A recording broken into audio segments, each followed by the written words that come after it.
Salut, dans cette vidéo, je vais te parler de ce que tu peux faire quand tu t'es fait un gros steak sur les mains, donc ce que tu peux faire juste après et surtout ce que tu peux faire pour éviter que ça arrive. Première étape, quand c'est la crise, quand tu viens de te faire ton gros steak après un WOD où il y avait beaucoup de gym, ça fait mal, tu sais que ça va piquer sous la douche. Du coup, moi j'ai une petite astuce pour les premières 24 heures qui permet du coup de temporiser un petit peu la situation. Donc première chose déjà, c'est que si t'as un steak, il faut être sûr que t'as bien enlevé entre guillemets s'il reste de la peau, que tu l'as bien coupée. Ok, ça sert à rien de la laisser la peau, de toute façon elle finira par partir. Donc première step, tu coupes la peau qui est en trop. Ça peut faire mal, mais courage. Ensuite, deuxième étape, moi je mets un pansement Compeed. C'est les pansements à ampoule, ça ressemble à ça. Donc je te montre, là c'est le grand format. Tac. Donc moi je prends un truc comme ça, je le coupe, parce que ça coûte un bras, ces petites merdes là. Je le coupe et je le mets du coup à l'endroit où je suis ouverte.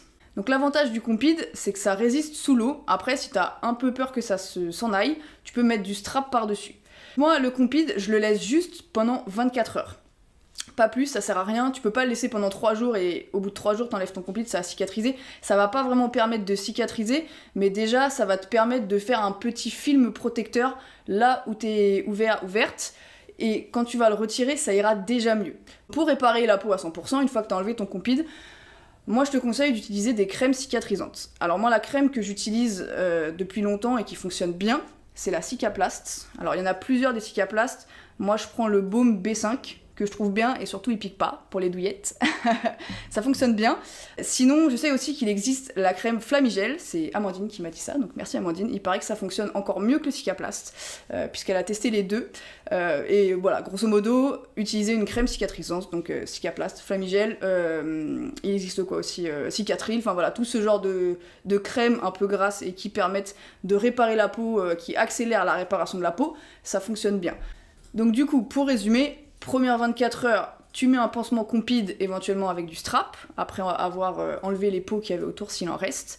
Et deuxième étape, tu mets de la crème cicatrisante justement pour réparer la peau.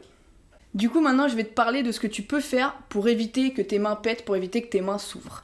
Alors première chose, il faut que tu gardes les mains tout le temps super hydratées. J'ai découvert, grâce à Sandra, qui se reconnaîtra, une crème qui s'appelle Achilleine Noc Anti-frottement. Donc ça de base, ça s'utilise plutôt sur les pieds pour prévenir des ampoules, mais Sandra l'a testé sur ses mains, moi aussi, et du coup ça fonctionne plutôt pas mal, donc ça hydrate et ça prévient des frottements, donc c'est plutôt pas mal. Après, n'importe quelle crème hydratante pour les mains, voilà, il faut en mettre, c'est chiant, les mecs vous aimez pas ça, la crème hydratante, mais c'est vraiment la base de la base, si t'as les mains bien hydratées, ça va éviter que ça pète. La deuxième chose, et c'est une grosse idée reçue que moi j'ai eue pendant très longtemps, c'est que quand on commence justement à avoir des cales, et au CrossFit on en a beaucoup, quand on commence à avoir des cales, ça commence à faire une certaine épaisseur, et au bout d'un moment, bah, c'est là où ça pète. Du coup, il faut faire disparaître ces cales. Et moi, ce que j'ai cru pendant longtemps, c'est qu'il fallait utiliser une pierre ponce. Donc quand je commençais à avoir des cales, je ponçais, bon ça, comment dire, ça enlevait, mais ça revenait. Et on m'a expliqué, coucou Jordan, on m'a expliqué que en fait le problème de la pierre ponce, c'est que ça crée donc une inflammation et que le corps, la cale, apparaît parce qu'il y a du frottement. Donc en fait nous on a du frottement avec les barres de gym, avec les barres d'haltéro, etc.